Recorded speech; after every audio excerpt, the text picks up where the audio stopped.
सिंह राशि नया साल 2024 की 10 सबसे बड़ी भविष्यवाणी। जय माता दी दोस्तों, आप सभी का स्वागत है हमारे YouTube चैनल में। और आज की इस वीडियो में हम बात करेंगे 2024 की 10 सत्य भविष्यवाणियों के बारे में कि इस वर्ष में वो कौन सी 10 चीज़ें हैं जो होनी ही होनी है। तो ये जानने के लिए वीडियो को लास्ट तक देखें और चैनल पर पहली बार आए हैं तो सब्सक्राइब ज़रूर कर लें। तो देखिए, सिंह राशि के जातकों के लिए सबसे पहली चीज़ तो ये एक भाग्यशाली वर्ष है जो कि आपको लंबे समय से लंबित सपनों को पूरा करने में आपकी मदद करेगा। आपके जीवन के जो क्षेत्र हैं उन सभी में एक अच्छे अवसर लेकर आएगा। और जो ग्रहों का जो साथ होगा ना, वो ग्रहों का साथ भी आपके लिए बहुत ही ज़्यादा महत्वपूर्ण होएगा। और इन सभी ग्रहों के आधार पर ये 10 भविष्यवाणी हैं आपके लिए जो कि इस वर्ष में होनी ही होनी है। तो चलिए, सबसे पहली हम बात करते हैं साल 2024 की शुरुआत में जब देवगुरु बृहस्पति भाग्य स्थान में गोचर कर रहे हैं और वहाँ मार्गी हो जाएंगे। यानी जैसे ही ये नया वर्ष शुरू होगा, 2024 से स्टार्ट होगा 1 जनवरी से, तो ये गुरु जो हैं ये मार्गी हो जाएंगे। कहाँ हैं? भाग्य भाव में। अब देवगुरु बृहस्पति क्या है? आपके 5वें भाव के स्वामी है और साथ में आपके 8वें भाव के स्वामी भी होते हैं। ऐसे में इनका मार्गी होना आपके लिए शुभ परिणाम लेकर आएगा। इस राशि के वो जातक जो नवविवाहित हैं उनके लिए बहुत अच्छा योग है कि उन्हें संतान प्राप्ति के योग बनते दिखाई दे रहे हैं। और ये शुरुआती 4 महीने होंगे जब गुरु बृहस्पति मार्गी होकर यहाँ इसमें मेष राशि में रहेंगे। तो इन 4 महीनों में शेयर मार्केट में भी बहुत अच्छे लाभ देखने को मिलेंगे सिंह राशि के लोगों को, और बहुत अच्छा मुनाफा भी आप प्राप्त कर पाएंगे। स्टूडेंट्स की मैं देखिए बात करूं तो स्टूडेंट्स के लिए जो प्रतियोगी परीक्षाएं हैं वहाँ सफलता के योग बनते दिखाई दे रहे हैं, क्योंकि गुरु बृहस्पति ज्ञान के देवता हैं, बुद्धि के देवता हैं, तो उनके लिए भी अच्छे योग बनते दिख रहे हैं। अब दूसरी भविष्यवाणी की बात करें तो शनिदेव की यहाँ हम बात करेंगे। शनिदेव पूरे वर्ष में आप इसमें कुंभ राशि में रहेंगे और ये आपके लिए प्रबल मार्केश हैं और वहीं लग्नेश सूर्य के शत्रु भी हैं। तो आपकी राशि के स्वामी सूर्य है ना, उसके शत्रु होते हैं शनिदेव। तो यहाँ पूरे वर्ष में आपके 7वें भाव में रहेंगे। तो इस वर्ष में कुछ चीज़ें हैं जो आपको ध्यान रखनी है। एक तो 7वां भाव देखिए जीवन साथी का है, तो आपको अपने जीवन साथी की सेहत का ध्यान रखना होगा। और कोई भी मनमुटाव की स्थिति अगर हो भी जाती है तो उसको टालने का प्रयास करना है, क्योंकि जितनी ज़्यादा समझदारी से आप काम लेंगे उतना ज़्यादा आपके लिए अच्छा रहेगा। और इस समय अवधि में अगर आप कोई काम शुरू करने के बारे में सोच रहे हैं तो सारी चीज़ों को देखकर आपको शुरू करना है, समझदारी से काम लेना होगा और अपने आर्थिक पक्ष को लेकर थोड़ा सा सजग भी रहना होगा। अब तीसरी हम यहाँ भविष्यवाणी के बारे में बात करेंगे, वो जो आपके राशि के स्वामी के रूप में होगी, क्योंकि इस वर्ष का जो अप्रैल का महीना है, मध्य अप्रैल यानी 14 अप्रैल को आपकी राशि के स्वामी सूर्य देव अपनी उच्च राशि में जाएंगे जो कि मेष राशि होती है। और यहाँ मेष राशि में 12 साल के बाद गुरु से युति हो जाएगी सूर्यदेव की।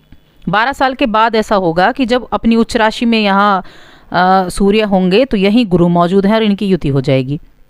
ऐसे में आपके लग्नेश और पंचमेश की युति का जो लाभ आपको मिलेगा वो बहुत ही ज़बरदस्त होगा। इस समय अवधि में आपको अपनी संतान पर गर्व होगा और आपको समाज में बहुत अच्छा मान सम्मान भी प्राप्त होता हुआ दिख रहा है। इस समय अवधि में आपके पिता का सपोर्ट आपको रहेगा। आपके पिता की तरफ से आपको अच्छे लाभ की उम्मीदें भी बन रही हैं और साथ में आपके लिए यात्राओं का योग भी है। धर्म कर्म से भी आप जुड़ेंगे और कुछ ऐसी चीज़ें, ऐसे बदलाव आपके लिए होंगे जो जीवन को बदलने का काम करेंगे। बहुत ही अच्छा ये संकेत आपके लिए है। अगली भविष्यवाणी की बात करें चौथी की, तो इस साल मई का महीना जैसे ही शुरू होगा तो 1 मई को क्या होगा, गुरु बृहस्पति राशि बदल लेंगे और कहाँ आ जाएंगे? ये आ जाएंगे मेष राशि से निकलकर शुक्र की राशि में, वृषभ राशि में। गुरु का ये गोचर आपके 10वें भाव में होगा और 10वां भाव आपके कर्म का भाव है। तो सबसे अधिक क्या होगा? कार्यस्थल प्रभावित होगा। तो गुरु अष्टम के स्वामी हैं और अचानक से ऐसे योग बनाएंगे। देखिए, महीने हम याद रखें, कोई बड़ा मुनाफा जून के महीने में आपको प्राप्त होता हुआ दिख रहा है। मई में तो ये राशि बदलेंगे, तो मई के लास्ट से और जून के महीने में ऐसा हो सकता है अचानक से चीज़ें बदल जाएं, अचानक से लाभ आपको बड़ा मिल जाए। आपको मनचाही नौकरी मिल जाए, आपको अपनी कंपनी में प्रमोशन मिल जाए, यानी बहुत ही शुभ रिजल्ट आपके लिए दिखाई दे रहे हैं। चलिए 5वीं भविष्यवाणी की बात करते हैं। तो साल की जब शुरुआत होगी तो आपके जो लग्न के स्वामी सूर्य हैं वो पंचम भाव में गोचर करेंगे और आपके लग्न पर देवगुरु बृहस्पति और शनि की दृष्टि होगी। राशि स्वामी आपके पंचम में होंगे और गुरु और बृहस्पति की जो दृष्टि है वो एक ही भाव पर रहेगी आपके लगन पर। तो ये एक बहुत ही शुभ योग है, बहुत ही शुभ संयोग है, क्योंकि ये आपके कॉन्फिडेंस लेवल को बढ़ाएगा। साल की शुरुआत आपके फुल कॉन्फिडेंट के साथ होगी, हर चीज़ में कॉन्फिडेंस होगा। और जिस व्यक्ति के अंदर कॉन्फिडेंस होता है ना, कॉन्फिडेंट जो व्यक्ति होता है वो हर एक चीज़ में काम कर लेता है। समाज में अच्छा मान सम्मान मिल जाएगा, वाणी आपकी बहुत अच्छी होगी, लोगों को आप अपनी तरफ आकर्षित कर सकते हैं, पदोन्नति के योग भी बनेंगे। सूर्य जो होते हैं उच्च पद के कारक हैं, ऐसे में सूर्य और गुरु का ये प्रभाव आपके लिए बहुत अच्छे परिणाम देगा, बहुत ही उत्तम रिजल्ट लेकर आएगा। चलिए अब अगली भविष्यवाणी की बात करते हैं। तिथि जरूर नोट करते रहें। 15 मार्च को जो मंगल हैं उनका गोचर होगा सप्तम भाव में। सप्तम भाव में कौन बैठे हैं? शनि बैठे हैं। तो 15 मार्च को मंगल राशि बदलेंगे और 23 अप्रैल तक यहाँ रहेंगे। मंगल और शनि इन दोनों की जो युति, देखिए इनको पाप ग्रह कहा जाता है, मारक स्थान, आपके मारक स्थान में ये गोचर हो रहा है।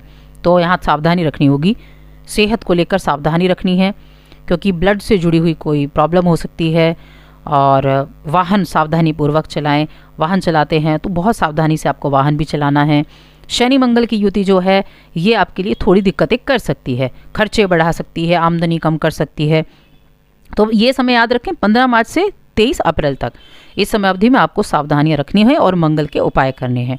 चलिए अब आगे चलते हैं। आगे हम आ जाते हैं अगली भविष्यवाणी जो कि है राहु के जरिए। राहु क्या है? एक मायावी ग्रह हैं, माया के कारक हैं, शनि के छाया ग्रह हैं और आपके 8वें भाव में हैं। पूरे वर्ष यहीं रहेंगे इसी भाव में, मीन राशि में। तो ये क्या करेंगे 8वें भाव में? आपके लिए राहु की जो दृष्टि है वो तो बहुत शुभ है। राहु की दृष्टि क्या करेगी? आपको विदेश भेज सकती है, विदेश जाने का मौका आपको दिला सकती है। और अगर आप एक्सपोर्ट इंपोर्ट के काम को कर रहे हैं तो वहाँ आपके लिए बहुत अच्छे रिजल्ट मिलेंगे। राहु का गोचर आपके लिए बहुत मददगार रहेगा, लेकिन आपको ध्यान रखना है छिपे हुए शत्रुओं से, क्योंकि जो छिपे हुए शत्रु हैं ना वो किसी तरह से आहत करने का प्रयास कर सकते हैं, तो बस उनसे सावधानी रखनी है आपको। चलिए अब अगली भविष्यवाणी के बारे में बात कर लेते हैं। भौतिक सुख सुविधा के कारक शुक्रदेव, इनका गोचर होगा मीन राशि में, जो कि शुक्र की अपनी उच्च की राशि है। और कब होगा? 31 मार्च को मीन राशि में प्रवेश करेंगे उच्च अवस्था में, 24 अप्रैल तक रहेंगे, लगभग 25 दिन तक। ऐसे में राहु तो वहाँ विराजमान है ही, तो क्या होगा? राहु के साथ शुक्र की युति हो जाएगी आपके 8वें भाव में। अब ये जो शुक्र और राहु की युति है ना, ये बहुत ज़बरदस्त है, बहुत ही उत्तम ये युति है। आप जमकर खर्चा करने वाले हैं अपने ऐशो आराम पर। और देखिए इस भाव को मैं बता दूं आपको, अष्टम भाव जो है बदनामी का भी भाव कहा जाता है, इसीलिए ध्यान रखें, किसी स्त्री के कारण अपमान हो सकता है, समाज में कुछ ऐसा हो सकता है। तो अगर आप मैरिड हैं तो आपको बहुत संभल कर चलना होगा, एक्स्ट्रा मैरिटल अफेयर में आपको नहीं पड़ना है। और जो जातक हैं उनको देखिए किस स्त्री का कारण कुछ ऐसा होता दिख रहा है तो उनको थोड़ा सा ध्यान रखना है। कब? 31 मार्च से 24 अप्रैल, 25 दिन है ये, सावधानी रखें। और जीवन में किसी पराई स्त्री का प्रवेश भी दिख रहा है तो थोड़ा सा यहाँ आपको ध्यान जरूर रखना होगा, सभी के लिए मैं ज़रूर ये चेतावनी देना चाहूँगी। अब बात करते हैं अगली भविष्यवाणी की। तो केतु आपके द्वितीय भाव में है, पूरे वर्ष भर द्वितीय भाव में ही रहेंगे, जो कि परिवार का है, वाणी का है, धर्म का है, धन का है। केतु एक बहुत रहस्यमयी ग्रह कहे जाते हैं, मायावी ग्रह कहे जाते हैं। केतु का जो गोचर है ये थोड़ा सा आपको कठोर वाणी तो कर सकता है, और जो अगर कोर्ट कचहरी के मामले हैं तो वहाँ भी आपको थोड़ी बहुत दिक्कतें हो सकती हैं। लेकिन देखिए केतु जो है वो मंगल के समान फल देता है और ये आपके शत्रुओं को नाश करने में आपकी मदद भी करेगा, आध्यात्मिक तौर से आपको सक्रिय रखेगा, आध्यात्मिक से भी आपको जोड़ेगा, तो चीज़ें कुछ अच्छी भी होने वाली हैं। अब लास्ट 10वीं भविष्यवाणी के बारे में जानेंगे हम। 2024 प्रेम जीवन के मामले में क्या है? तो देखिए प्रेमी युगल के लिए यहाँ मिला जुला प्रभाव है, क्योंकि क्या होता है एक ग्रह तो आपको अच्छे रिजल्ट दे रहा है और एक ग्रह उसी चीज़ों में आपको नेगेटिव रिजल्ट दे रहा है, तब क्या स्थितियाँ बनती हैं? मिले जुले प्रभाव होते हैं। तो आपको क्या करना है, प्रेमी युगल हैं उनको क्या करना है कि थोड़ा कम दखल अंदाजी करें दूसरों के मामले में। देखिए प्रेम एक बहुत जुनूनी होता है और थोड़ा सब्र से काम लेना होता है। थोड़ा सा सावधानी रखें अपने आप में, थोड़ा सा अपने लिमिट में रहें आप। प्रेम प्रस्ताव कोई मिल सकता है, उसको स्वीकार भी करेंगे, लेकिन उसमें समय लगेगा।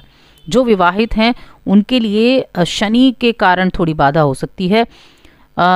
30 जून से कुछ ऐसी चीज़ें हो सकती हैं कि वाद विवाद में ना ही पड़े तो अच्छा रहेगा। इस चीज़ को, डेट को याद रखें। तो ये थी 10 भविष्यवाणी। और वीडियो कैसी लगी कमेंट करके बताएं, चैनल को सब्सक्राइब भी करें, वीडियो को लाइक भी करें।